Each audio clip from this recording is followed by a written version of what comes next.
This is the Ecommerce Braintrust, a podcast about building momentum online for established consumer brands. Join our hosts and their expert guests for high-level conversations about e-commerce strategies, trends, and innovations. Access our Braintrust and boost your brand's e-commerce potential. Welcome to the Ecommerce Braintrust podcast. I'm Julie Spear, Head of Retail Marketplace Services at Acadia, alongside my co-host Jordan Ripley, Director of Retail Operations, also at Acadia. We're joined today by a couple of great guests that I'm really excited to talk to. Meghan Corron, co-founder and CEO at Clerdata, and Andrew Lipsman, notable industry analyst who heads up media, ads, and commerce. We'll be diving into some of the key takeaways from a report that Andrew recently presented at the Retail Media Network Ascendant called "The Future of Retail Media is the Future of All Media," as well as getting Meghan's take on a lot of cutting-edge incrementality data and research that's informing Andrew's presentation on the state of the industry. We have just a little bit to dig into today. Welcome, Andrew and Meghan. It's really a pleasure to have you both here. Thank you so much. We're excited to be here. Thank you. Thanks for having us. Absolutely. Well, big brains on the podcast today. So we'll get right in because we have a lot of ground to cover. We'll spend a lot of today's episode getting into the nitty-gritty of measurement and how retail media contributes to incremental ROAS. But before we get into that, I want to revisit the opening of the presentation you did, Andrew. The future of retail media is the future of all media. I like that. I think this does a lot to explain the why behind the overall potential for retail media. It sets the stage for incrementality. In this report, you trace several developments within retail media, but you group three distinct eras of retail media based on media format and attribution. As the mother of a 10-and-a-half-year-old major Swiftie fan, I also appreciate the nod to Taylor Swift in your positioning here. Can you talk a bit about how you see these retail media 1.0, 2.0, 3.0 breaking out and maybe where we are currently in that evolution? Yeah, I like to talk about these eras to help frame up the conversation for retail media. And I want folks listening to be able to imagine what it looks like in the illustration. So there are two axes. The y-axis is the media or advertising format, and the x-axis is the sales channel or attribution method. So in the 1.0 era, the media format is primarily on-site search, e-commerce search. And that's kind of where we are today. And then that on-site search drove an online conversion. So that's kind of like how we got to this roughly $50 billion industry today. Now, these eras aren't discrete and distinct from one another. They kind of blend into one another. Now we're moving into the retail media 2.0 era. And that's where I think things start to get really interesting. The media and advertising format moves up the funnel into offsite display and video, streaming TV, and in-store advertising. And the attribution is moving into the sales channel of in-store. And offline sales, as we know, is about 85% of all retail sales. In grocery, it's closer to 90%. There's really a ton of leverage if you think about introducing these advertising formats and their ability to affect offline sales. And certainly Meghan and Clerdata have done a lot of really interesting research to prove that out.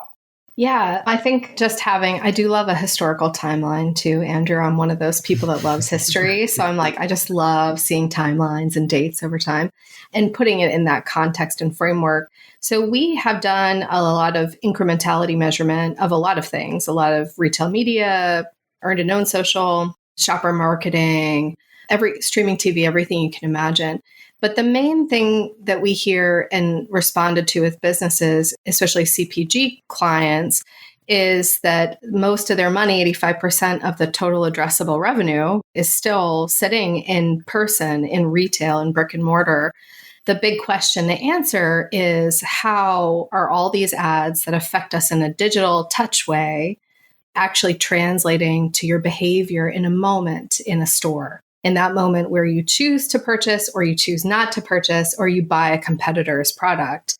And we all have these little pocket computers. And I always tell the story about my 9 and 11-year-old kids loading up my Amazon cart of all the things they wish I could buy for them, which is feeling endless sometimes to me. And then guess where I shop? I shop in person at Walmart. I shop at Costco. I shop at our local kind of fancy co-op, Whole Foods-esque type store. I think I'm probably a kind of typical mom of two in America, where you shop in a lot of places and you get hit with a lot of things online.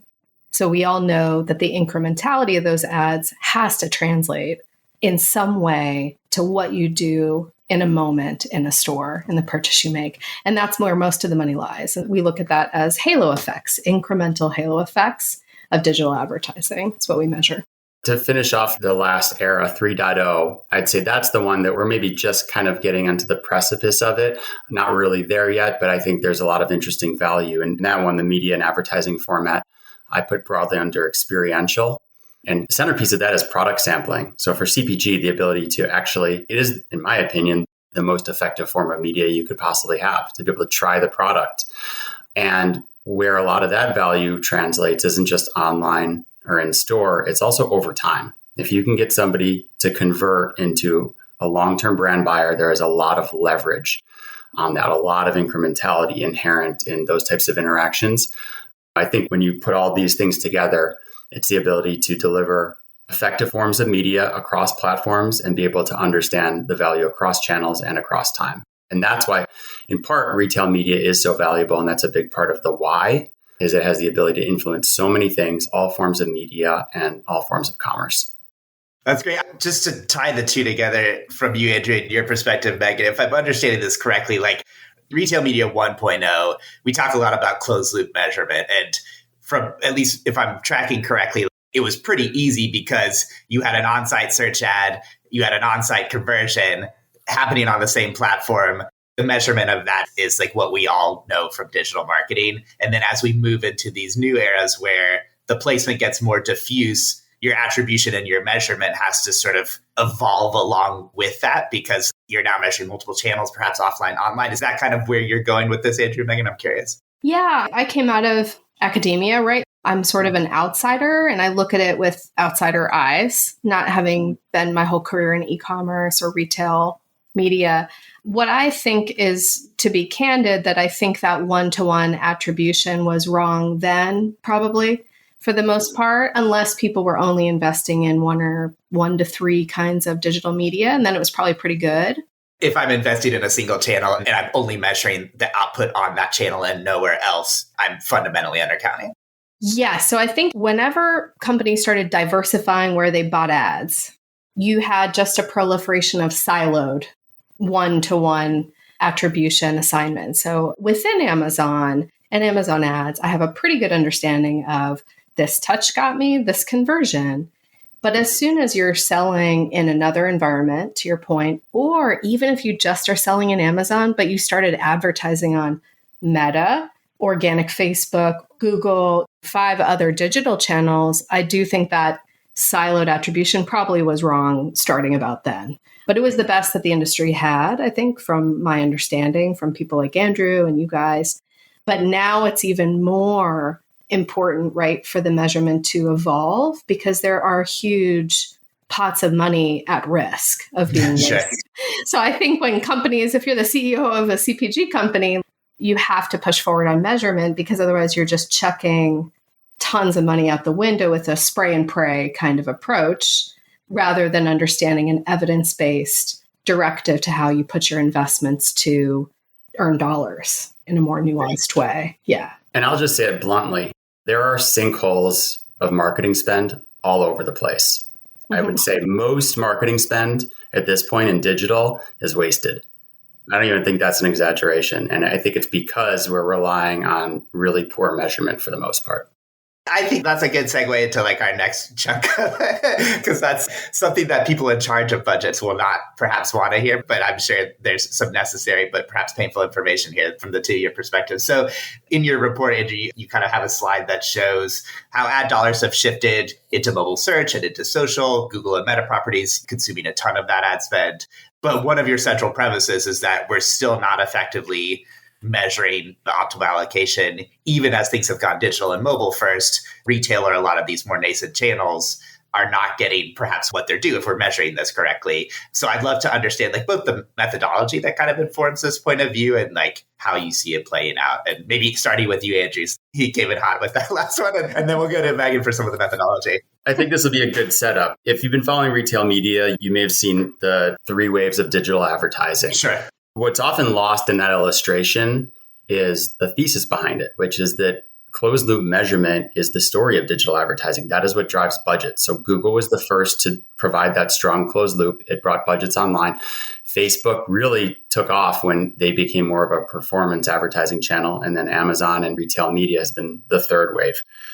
The issue, though, I think, is Meta and Google have been so good at taking credit that they're probably overcredited. By the way, I think they both are effective and they work. The advertising does work, but in part because they reach people so often, they're just much more likely to be able to take credit for a sale that happens in a certain attribution window. There's a lot of things and then they also just have very advanced and robust measurement systems.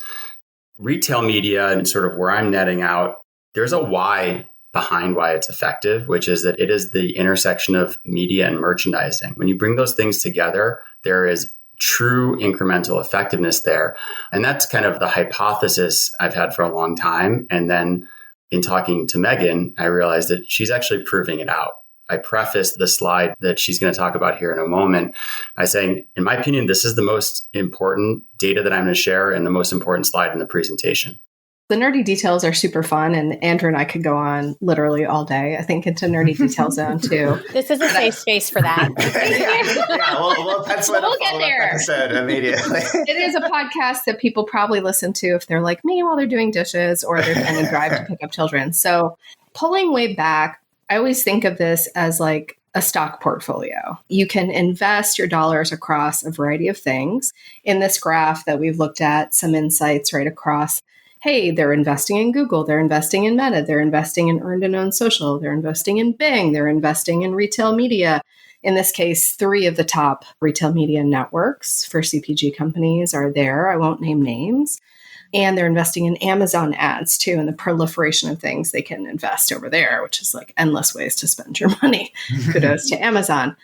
But in this instance, it's not that there isn't a time and place for these different platforms, but they are not all created equal. And a variety of them are overinvested in them. I think I'm just echoing basically what Andrew just said. And a variety of them are underinvested in. So they are not all equal. And when you add up each of their siloed ROI figures that they all report out to our customers and theirs, it adds up to more than the company's revenue every time without fail. So the siloed ROI approach, you don't have to be a technical data scientist or a PhD economist to understand that, wait, I don't even make that much money. Those ROIs together amount to more than my revenue. And that is a fundamental problem if you're a business concerned with profitability, which assumably the audience here is. In this graph, what we show is not so much that retail media is like always going to be the winner. It's just supremely underinvested in as well. And it's highly cost effective to what Andrew was saying is you have something at the moment of purchase. This is me in Costco. This is me in Walmart shopping for my family. I've seen some Amazon ads. I've seen some Google ads. I was putting my kids to bed and I was looking at Instagram, my Vice before I go to bed. But here I am standing in Walmart or Costco, and I'm in a moment making a choice that I'm not a base sale to you. So this is number one, incrementality. You don't own me. You're not on my shopping list. And that's incredibly important right now because the economy is soft. I won't say recession because people are arguing about that, but it is for sure soft. And I think we can all agree with that. I'm switching products all the time. And so are many people that shop for households. You don't own lifetime value on customers is not what it used to be, frankly. You have to care about incrementality is the moment where you win the jump ball, basically, or the dollar, to make it simple for folks. And looking at what we found, retail media, some of them, not all of them, provide a huge bang for the buck. And sometimes they cost more. They definitely cost more than Google. They definitely cost more than Meta, but they're simply driving more moments where I choose your product or someone like me. Right? A mom of 2 or a dad of 2 or a fur dad or a goldfish mom, whatever it is. In that moment, you have to win that money. It's not owed to you anymore. This is not the economy we live in for any CPG company. And so it just shows that is underinvested in. It's actually a huge opportunity. I think it's very positive news that there's all these creative new ways to drive growth that are just untapped, I think is what that graph says. Mm-hmm. And just to add to what's in the illustration, there's 3 RMNs included and some other paid and organic social and search in those channels. Top 2 by a long shot are RMNs. Mm-hmm. I think also one of the takeaways is that there's a third RMN, performs in the middle of the pack. I think it was number 5, but significantly less than the other 2 RMNs. And to me, one of the takeaways of that is success is not guaranteed as an RMN. All else equal, I would much rather be an RMN as an underinvested channel, but it's only as good as you could have the best targeting in the world. But if you're targeting against really poor quality contextual environments, or in the case of the open web, a lot of fake websites, things like that can also kill the incrementality of an RMN. So success is not a given. How you do it is certainly a factor. And just for everyone listening too, we'll put the graphic, this illustration in our show notes so that you can see it and refer to it after you listen to the episode as well. Just side note there. Yeah, the great mental paintings. Yeah. I mean, your point, Meghan, about like, if I add up all my siloed attributed revenue, suddenly it's 10x what I'm actually doing from a real business perspective. Like that's something we've encountered even within channels in the early days of, we had sponsored products, now we have programmatic. How do we marry those two? And that's one of the reasons we like, AMC and these sort of clean room solutions, is you start to get a little better understanding of that data and where the overlap is versus just even placements treated in silos. But then you go to channels and that problem becomes even more complex. But we're talking about this sort of theoretical brand person that is trying to make this decision of like, do I put more towards a somewhat more legacy channel like a Meta or a Google, or do I try one of these RMNs that could be fantastic or could be less fantastic, right? And they're trying to make that decision. And Andrew, you had, I think it was a survey you conducted correctly, right? Of like where the next brand dollar. Okay. So these are real people making these real decisions about where the next dollar goes. And one of the things that struck me is that a lot of it would go to the more proven channels. It was on-site search. It was the things that have been around for years and that they understand. And so I'm curious, like, is this a reflection of I just put dollars where I know, and a sort of lack of aggression from the people making these decisions? Is that retail is still so underinvested that I can squeeze a lot of that lower funnel out before I go up the funnel and put more into testing? Or like, what's your take on why you're seeing this trend of people kind of going with known placements, known channels? I think you hit the 2 possible explanations. And in this case, I think both are true. People are generally more inclined to be risk averse and go with what they know. I would say the more that brands start to move up the funnel, whether that's on-site or into other channels, you may start to get better incrementality, but there's still a lot of incrementality to be had even with on-site search. And that's kind of the amazing thing. And Meghan and her team have done some amazing research on this. It's still the channels of retail media that seem like they might be overinvested or that have at this point very high ad loads still appear to be underinvested. Mm-hmm. Especially for like the newer retail media networks, like your ones outside of Amazon that are still like the ad load has not been fully tapped. I mean, Amazon, of course, is coming up with new placements as well, but that's the perspective here. Yeah, but Meghan, I mean, talk to me a bit too, because this is like, I see this as hugely related to measurement of like, again, on-site, I can measurement less complex than connected TV. I'm curious how you see this playing out with the brands that you talk to. I think it comes down to, well, we measure connected TV as well. And that's like a really interesting thing that came up in Andrew's survey and that he writes a lot about and speaks a lot about on that topic too, because I think there's a lot of interesting opportunity there. But really what our customers care about, which is large CPG companies, is when they have evidence in front of them they can trust, they move money rather quickly. And that's the honest truth. Is I think when people are risk adverse, when they frankly don't have a good read on what's going to work and what isn't. And of course, they need to do the more conservative action, which is remain with the things that they know or what's been tried and true, because that's a form of evidence. It's their gut, it's their experience driving that decision.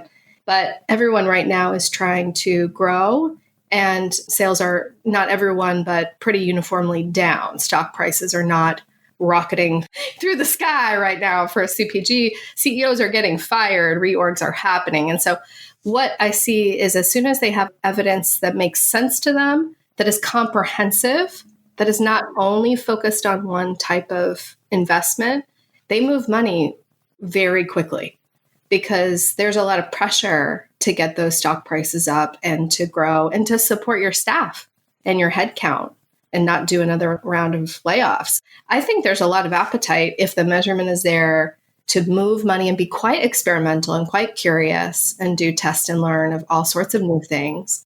But they need that independent sort of measurement to be able to say neutrally what's working, not just have another person selling them ads say, hey, this was great. It's like, wow, they have heard that before. Right? So I think they just want better measurement that they can trust in order to free up that experimental view on trying new things that could be really great for them potentially.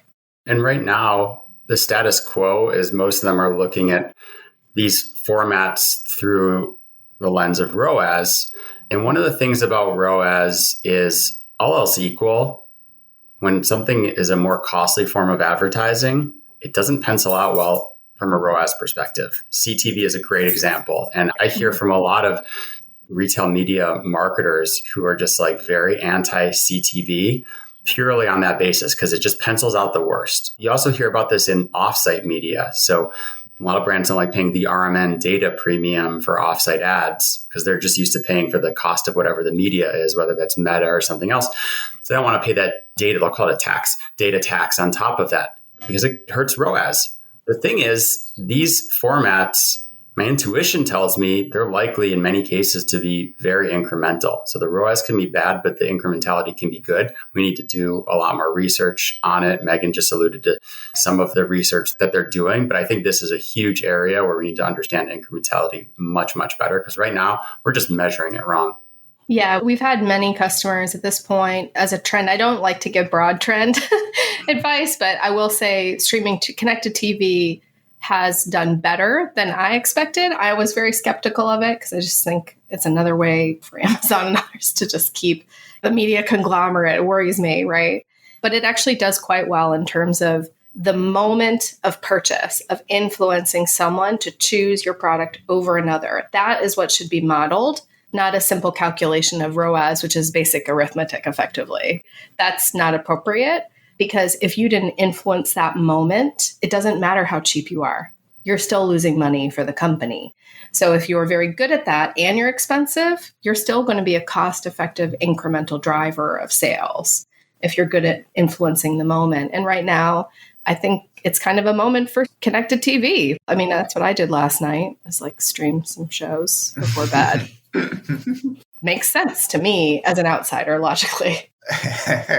Now I'm curious, did you buy anything from any of this stream, any immediate purchases? There was a lot of car ads on, and I'm not in the market for No, yeah, that's a long purchase cycle there. That's a long sales cycle. We don't work with car companies for that. I'll add an example from my life that to me, anecdotally, is pure incrementality. Okay. It was the first time I started watching a show on Freevee. It was Jury Duty, if anyone remembers that show. And first off, like half the ads I was getting were for dog food and other dog things because clearly Amazon knows that I have a dog. Yeah. So one, it's like good targeting. But one of them that I thought was interesting was I got an ad for these dental chews that we had bought for our dog before. It was a small brand, not like owned by Nestle Purina or something like that. It was a small independent brand. And I was getting TV ads for that brand. And we don't always buy or have an automated purchase for these dental chews, but it was a good reminder. And I was like, oh yeah, we should get more of those. She really likes those dental chews. So I bought that brand and now it's stuck in my mind and we buy them much more regularly. So there is an LTV associated with that ad exposure. And I think things are happening like that all over the place. And the other thing I would add is we are in the beginning of a new era of smaller brands advertising on TV.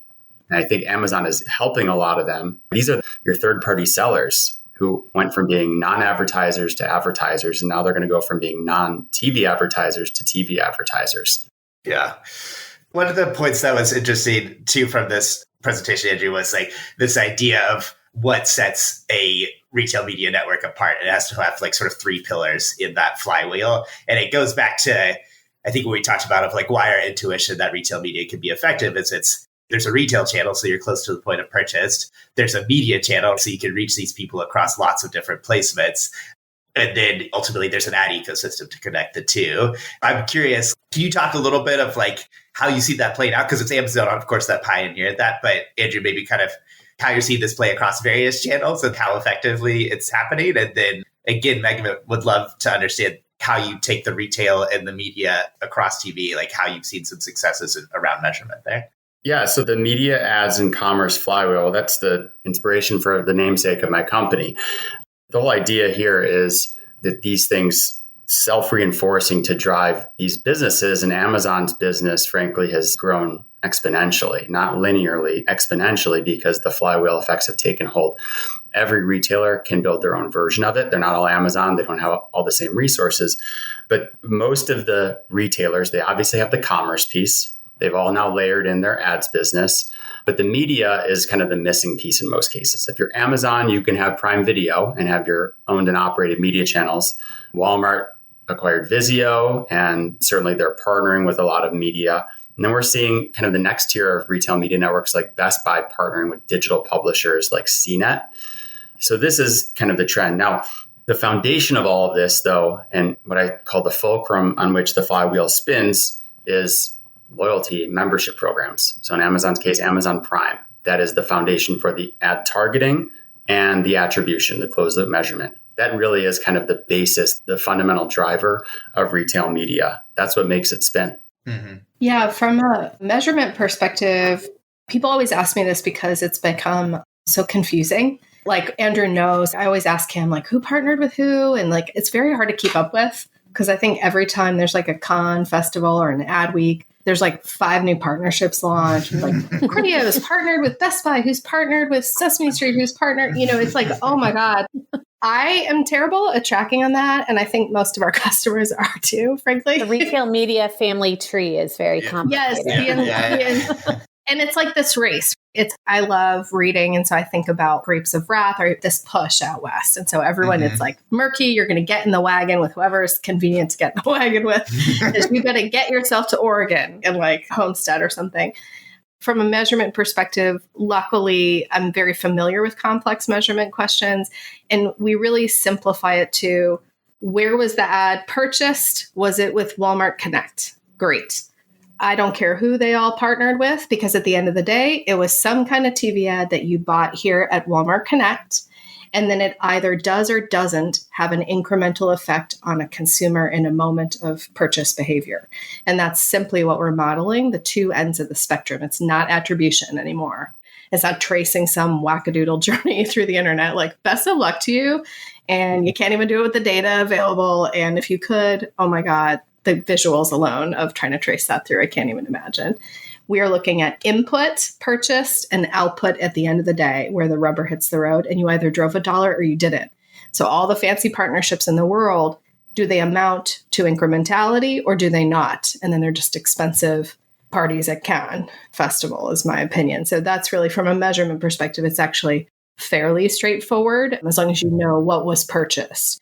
I always go to Andrew, though, when I'm like, why do you think this isn't working? And then we get into the nitty gritty of he's going through and he's like, oh, well, they're putting all this ads onto offsite and maybe it's bot traffic. And then he and I go down a rabbit hole on the bot traffic on the internet thing. But then it becomes the why. So the why matters in those partnerships. And that's why I always talk to Andrew, because he's such an expert in this area. And I frankly never will be. I'm just an expert on measurement, not on all that stuff. And I won't get there realistically in my free time, I think. So you're becoming more of an expert because you're raising a key point here, which is the media piece is really fundamental to the equation. It can extend your reach, the ability to influence more consumers on their journey and drive incrementality, but it is fundamentally a function of the quality of the media. I love the Best Buy and CNET example more recently, just because there's such adjacency there, right? For a high consideration purchase of consumer electronics, people are going to Wirecutter, they're going to CNET to figure out what the best models are. So that media, it provides some scale, not the largest scale, but it provides scale, but also it's really effective. The context is fantastic. Premium streaming TV. The context for that, for driving awareness and affinity for consumer goods, can be really good. Media quality is everything. And as Meghan mentions, there's a lot of really junky inventory out there. And if you're advertising against that, the best targeting in the world will never drive incrementality. Kind of want to wrap up our conversation with two areas that I think fall very nicely into each of your wheelhouses. Two developments in retail media that have kind of been happening alongside each other, with Meghan getting your take around retail media clean rooms, data clean rooms, happening alongside the same time as we're seeing the emergence of more in-store retail media. And Andrew, I know that is a topic that you've been beating the drum around for quite some time. These two kind of happening alongside each other. How do you see the developments playing with each other? What's the untapped potential? Interested in each of your takes there.